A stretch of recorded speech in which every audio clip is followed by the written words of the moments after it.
My name is Ethan Parker.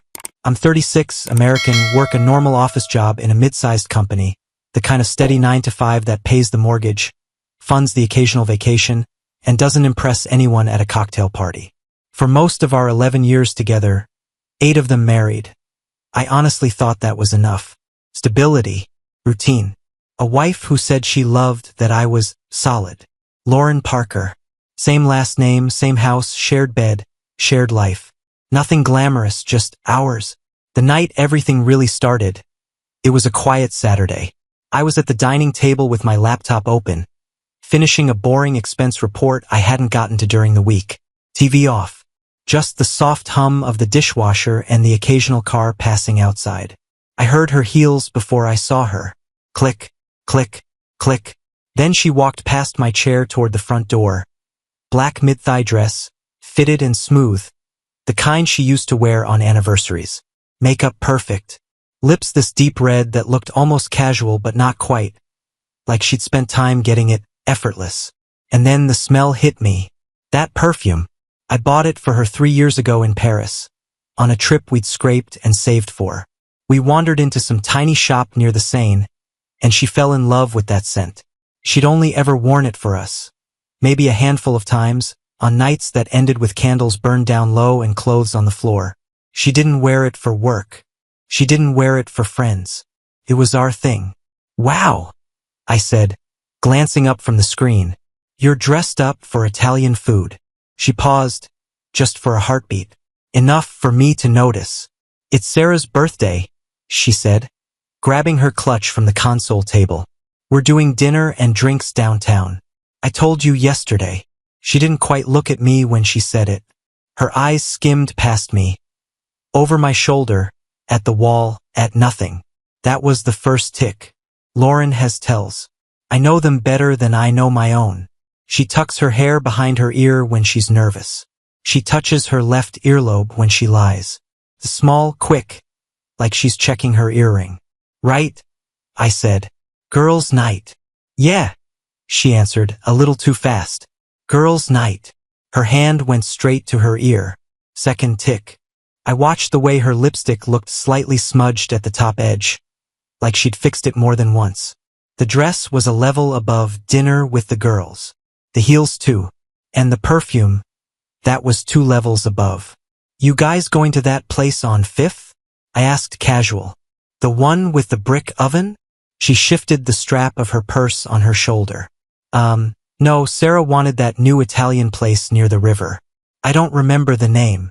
Lauren usually knows every name, every menu, every detail. Third tick.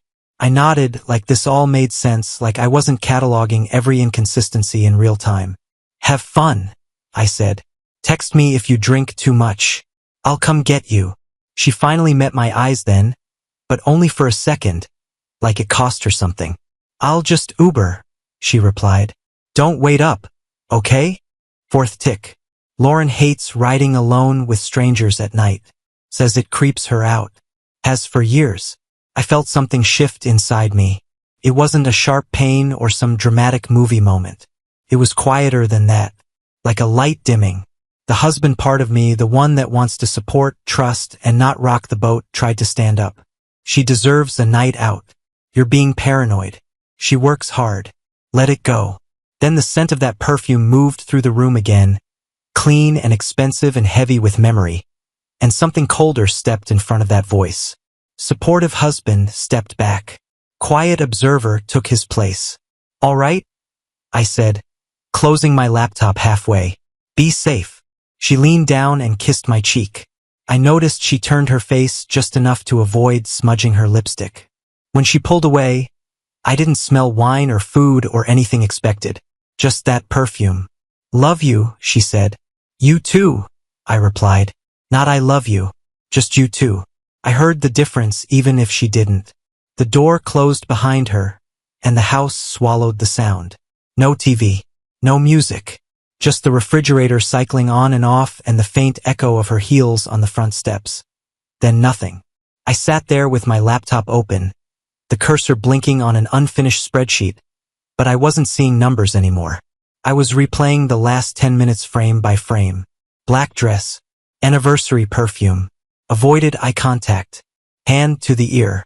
New Italian place she couldn't name. Fearless about Uber suddenly. I thought about the last few months. The late gym nights. The phone that never left her hand. The way she'd roll to the far edge of the bed and say she was just tired. All of that had been noise. Annoying but explainable. The perfume was different. That scent was a line in the sand. She'd crossed it without hesitating. I leaned back in my chair, staring at the door she just walked through, and felt it clearly. This clean, straight crack running right down the middle of my trust. Not shattered, not yet, just fractured. And for the first time in our marriage, I realized something simple and ugly. I didn't believe her. Lauren got home late that night, sometime after 1 a.m. I heard the door open, heard her heels in the entryway, softer and less steady than when she'd left. I stayed in bed, eyes closed, breathing slow. She moved through the room in the dark, thinking I was asleep. I caught the faint traces of her perfume under another smell. Cheap bar alcohol, maybe cologne that wasn't mine. The mattress dipped beside me. No attempt to curl in. No hand on my back. Just a careful, guilty stillness. In the morning, the story was simple. Sarah got too drunk, she said, rolling her eyes over coffee. We had to get her home. I crashed at her place. You were out cold when I checked in, so I didn't wake you. I nodded like I bought it. I didn't ask follow-ups. I logged every word instead. That whole day I functioned like a normal man. Work, emails, small talk, but it felt like someone had unplugged something inside my chest. I watched myself from a few feet back. That night the house was quiet again. Too quiet. No TV. No music. Just the tick of the wall clock in my home office. 10:43 p.m. I sat at my desk, the room lit only by my laptop screen. My fingers hovered over the keys, and my brain tried one last time to talk me out of it. You're overreacting. You'll embarrass yourself. She's tired, stressed, that's all. I opened a browser anyway and typed, private investigators near me. The list came up. Names, numbers, websites with stock photos of serious people in suits. It felt ridiculous and dead serious at the same time. I clicked one, Thompson and Associates. Local. Discreet. 24-hour line. My hands felt detached from my body as I dialed. Thompson and Associates. This is Richard. A calm male voice answered. I swallowed once. I need to talk to someone about possible infidelity, I said. The word sounded foreign coming out of my mouth, like it belonged to someone else's life. Richard didn't flinch. All right, sir. I'll need some information. Your name? Ethan Parker. Okay, Ethan. Your wife's name? Lauren Parker. Tell me what's going on. I kept it short. The perfume. The lies that didn't quite line up. The late nights. The sudden comfort with Uber. The girls' night didn't feel like one. His questions were methodical, stripped of emotion. Her car make, model and color? License plate. Description of her? Where does she say she's going when she goes out? Any regular spots? I answered all of it, staring at the wedding photo on my bookshelf. Lauren in white, me in a rented tux, both of us smiling like idiots who believed in forever. Richard laid it out plainly. We can put a team on her tonight if she goes out, or for the next time she does. Surveillance, timestamps, photos. We document patterns. You'll have a preliminary report by morning. Standard retainer is... He told me the number. It wasn't cheap. It also wasn't even close to what I'd lose in a blind divorce if I stayed stupid. Do it, I said. He took my email, sent over a simple agreement. I read every line. Then I signed, wired the retainer, and stared at the confirmation screen like it belonged to another guy. When we hung up, the house felt even quieter. 11 p.m. midnight. 1 a.m. I sat on the couch with my phone in my hand. TV off. The room dark. My eyes kept drifting to that wedding photo on the mantle. 11 years of memories lined up behind it like soldiers. First apartment, cheap furniture, frozen pizza nights, the Paris trip where I bought her that perfume. I replayed the last 3 months instead. Late gym session. Don't wait up. Team drinks, networking, it's important. Her phone is face down on the table. Her body in bed, turned away from me, like someone had moved her further in the night. I realized I'd been giving myself little speeches. She's just stressed. She's getting older and wants to feel attractive. You're being insecure. At 2:47 a.m., my phone buzzed. New email. Subject: Preliminary report, Lauren Parker. I opened it. First line: Meridian Hotel, room 412. Arrived at 8:31 p.m. with an unidentified tall, dark-haired male believed to be Jordan. Still inside as of 2:40 a.m. There were a couple of grainy photos attached. Her car. Her walking into the side entrance on his arm. The dress. The perfume I could still smell in my head. My thumb hovered over Richard's number. I pressed the call. He answered on the second ring. Thompson and Associates. Richard speaking. It's Ethan, I said, voice steady. Keep going. Document everything. I don't care how bad it is. I want the whole truth. Understood, he replied. When I hung up, I didn't cry. I didn't yell. I just sat there, staring at the email, feeling something inside of me harden into resolve. If my marriage was going to die, it wasn't taking my mind or my future with it. After that hotel email, the house stopped feeling like home and started feeling like a crime scene. Lauren was still asleep when I left for work that morning. Hair spread on the pillow, breathing slowly. Same woman I'd promised forever to. I stood there for a second, looking at her, and all I could see was room 412. On my lunch break, I drove back home. I didn't slam drawers or turn the place upside down. I moved slow, calculated. If my trust was dead, I wanted a cause of death. Our bedroom smelled like her body spray and fabric softener. Sunlight through the blinds cut the room into clean lines. I went to her dresser first. Top drawer, the one I never touched. My stuff, she always called it. I opened it anyway. The usual, folded shirts, leggings, the kind of clutter you collect in a life together, old receipts, hair ties, a few random photos. I kept going. Second drawer. Third. In the back corner under a stack of sweaters, my hand hit something solid. I pulled it out. An iPhone. Older model, no case. One I'd never seen, but familiar enough to feel like a ghost of an old upgrade. For a second my brain tried to play dumb. Spare phone. Old backup. Perfectly normal. Then I remembered how she joked months ago about trading in her old one and getting every dollar out of it. This wasn't traded in. This was buried. I took it to my home office, plugged it into the wall, and watched the black screen as the battery icon finally appeared. While it charged, I made coffee I didn't really want. The house felt staged, like a set built to look like a marriage, not live in one. The phone booted. No passcode. That alone told me everything I needed to know. You don't lock what you don't care about losing. I opened messages. There was one main thread at the top. Name Jay. I started scrolling. It didn't take long for Jay to turn into Jordan Cole, her personal trainer from Elite Fitness. And it didn't take long for the messages to go from friendly to absolutely, undeniably more than that. I miss you already. He's working late. Can you come over? I think I'm falling for you. Some texts I read once and never want to remember word for word. They were detailed enough that there was no room for innocent explanations. This wasn't emotional confusion or a one-time mistake. This was a parallel relationship. Then came the photos. Lauren in lingerie I'd never seen. Lauren in his apartment, the same dark couch in the background, over and over. Bathroom selfies at the gym, at restaurants I'd never heard about. All time-stamped. All neat. All logged. My coffee went cold next to me. I scrolled back months. Birthdays. Holidays. At night she told me she was exhausted, or just needed girl time. They were all there, mapped out in digital ink.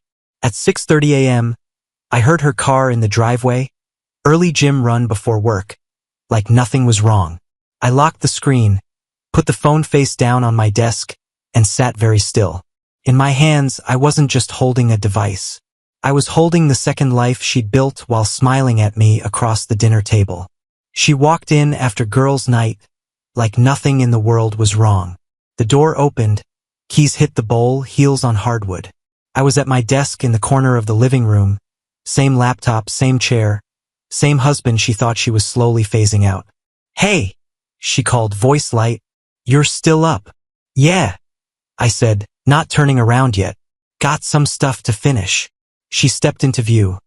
Makeup smeared just enough to look long night but not wrecked. Hair a little messy in a way that sells as cute. The kind of look you come home with when you've been out living a life your spouse doesn't know about. "How was Sarah?" I asked. "Still drunk." She smiled, quick and practiced. "A mess. I crashed at her place again. I told you I might. You sleep okay?" "Like a rock," I said. On the desk, just out of her sight line, her secret phone lay face down, a bomb with the pin already pulled. She went to shower. I listened to the water turn on, waited for it to settle into that steady background rush. Then I picked up the phone and opened the last thread again. The most recent message sat at the bottom, timestamp 2:15 a.m., sent from my marriage to her future. To Jordan Cole. "I hate lying to him, but being with you feels so right. 3 more months and I can ask for the divorce. Not might, not thinking about it. Can ask." That line hit harder than any picture. Not just that she was cheating, but that my exit had a schedule, like a meeting she was easing onto the calendar. 3 months to line up finances, timing, emotions, and whatever story made her look like the victim. I imagined how it would go if I stayed blind. Year-end bonus in the bank, holidays done, taxes around the corner, then a tearful speech about growing apart and needing to find herself. Maybe a push for alimony. Maybe half of everything I'd built. I put the phone down, screen still glowing with her words, and opened my email instead. The full PI report had come in earlier. I read it once. Now I read it like a manual. Meridian Hotel. Room numbers. Dates. Times. Photos. Her car. His car. License plate search.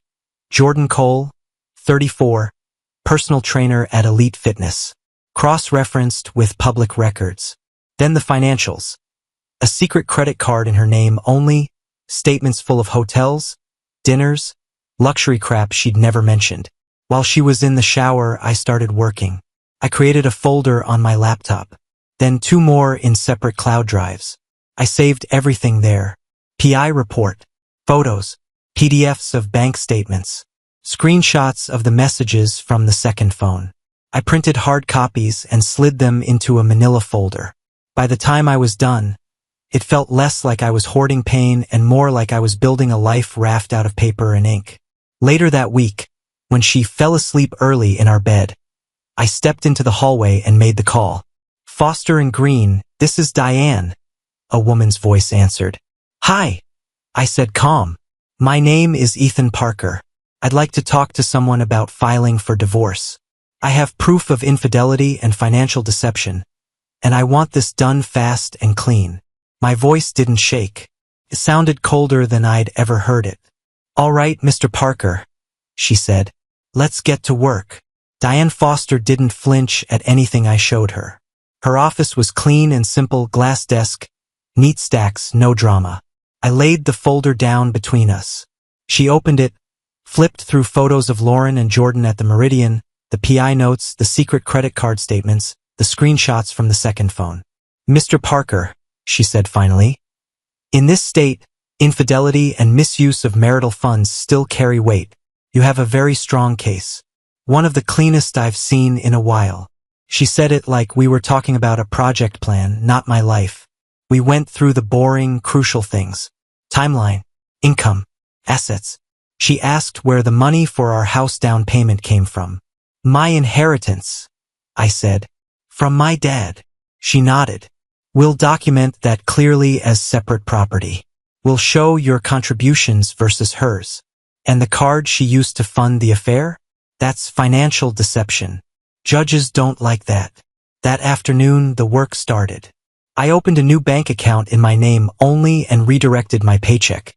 I pulled statements, highlighted every deposit from my inheritance, every transfer into the joint account. I froze or closed joint credit cards one by one.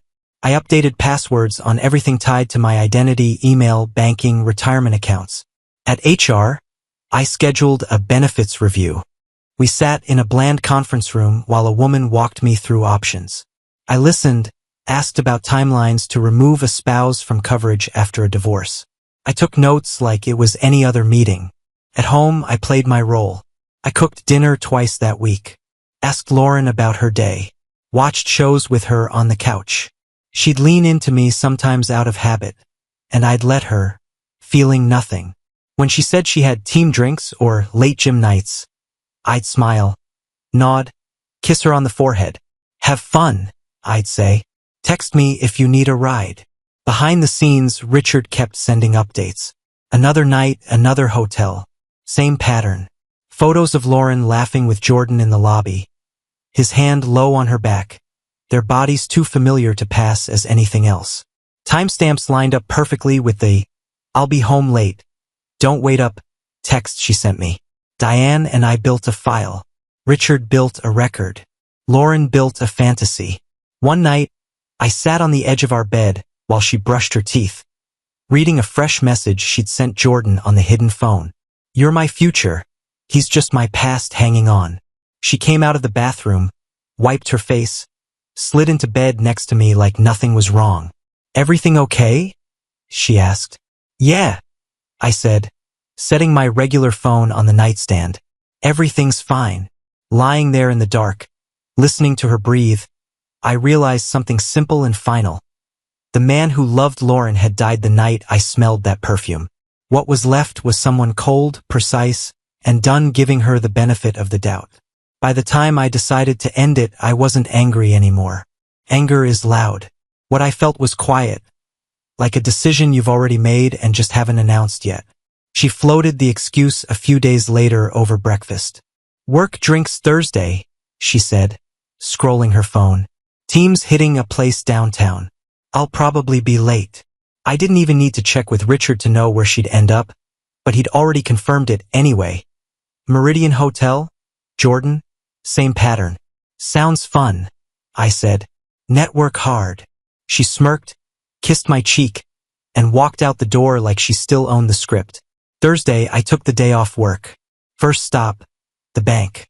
I sat across from a tired-looking manager while he pulled up our joint account. "I'd like to withdraw half," I said, "and close the account." Legally, it was my right. We signed. He printed. I walked out with my half in a cashier's check and a PDF emailed to me. Paper trail. Next, I called the credit card companies. Joint cards, closed or frozen. Autopays rerouted. My new individual account is solid. Then I changed the locks, new deadbolts, new keys. Code on the garage reset. I moved my essentials, clothes, documents, laptop, the safe, into my car and drove them to my brother Daniel's place. We stacked boxes in his spare room. I left anything that could be argued over, furniture, decor, hours. Then I went back to the house. Cleaned it. Not a breakdown scrub, just precise. Counters wiped, floors clear. I ordered her favorite takeout, put it in the fridge, and stuck a small note on the container. "Thought you might be hungry when you get home." On the dining table, I set one plate. One glass of wine has already poured. One folded napkin. In the center, I laid the thick manila folder, printed PI report, screenshots, bank records, copies of the secret card statements. On top of that, her copy of the already filed divorce petition, clipped neatly. Beside it, I placed her hidden phone, unlocked, open to her thread with Jordan. The last message visible. Then I took a piece of our wedding stationery and wrote, "You only wore that perfume for me. That's how I knew. You're free to be with Jordan now. My attorney will be in touch. Don't contact me. You're past." I read it once, left it there, and walked through the house slowly, room by room, saying goodbye without saying it out loud. Then I locked the door behind me, for the last time as her husband, and drove to Daniel's place 3 miles away. I didn't look back until I was at the stop sign, and even then only once. Daniel's apartment was quiet except for my phone losing its mind on the table. Calls, texts, voicemails, Lauren moves through every stage of panic in real time. I let it all roll past. The only thing I touched was her email. Subject line, "Please, Ethan." I forwarded it straight to Diane and muted the thread. The doorbell rang 10 minutes later. Through the peephole. Hoodie, sweatpants, mascara smeared, Lauren trying to look small. I opened the door but filled the frame. "Ethan, please, just 5 minutes," she said. "This isn't what you think. Jordan is just your future." I cut in. "I read that part." She flinched. "The locks have changed," I said. "The accounts are split. I took my legal half. My lawyer will handle anything else." Tears came fast. Promises stacked on top of each other. Therapy, cutting him off, starting fresh. Then the turn. "You're overreacting. Everyone texts like that. You're being insane." I watched her face while she talked and finally saw it clearly. Fear, not remorse. Fear of losing control of the story, of the lifestyle, of the safety net. "No," I said, "just that." Then I closed the door and locked it, and this time, I felt nothing. 3 months later, I sat in Diane Foster's office while she slid a small stack of papers across the desk like it was any other Tuesday. "Congratulations," she said. "The judge signed off this morning. It's done." I read the summary House awarded to me. Savings split according to the agreement Diane pushed, weighted in my favor once the affair expenses were factored in. Each of us keeps our own car. No alimony. No ongoing support. "Very clean," Diane said. "Your preparation made this easy. You didn't confront, you didn't blow up, and you kept the evidence intact. Judges like order. You gave them orders." The court had been colder than I expected. Lauren's lawyer tried to make noise about privacy and intrusive surveillance. The judge's face barely moved until Diane walked him through the timeline of hotel visits, the secret credit card, and the way marital funds had been used to pay for her affair. Once money entered the picture, the moral gray turned black and white. Lauren cried in the hallway afterward, trying to catch my eye. I didn't stop. There was nothing left to negotiate. We scheduled one supervised day for her to collect her things. I stayed at Daniel's while she and her sister went through the house. Later, I walked back into bare walls and empty shelves and felt relief instead of loss. I repainted. New bedding. New photos. Anything that carried our old life got boxed or trashed. Slowly the place stopped feeling like ours and started feeling like a place I just happened to own. A month later, I heard through a mutual friend that she and Jordan were already done. Reality had shown up and the fantasy tapped out. I noted it, filed it mentally, and went on with my day. Walking out of Diane's office into the bright afternoon light, decree in my hand, I didn't feel victorious. I just felt clean, free.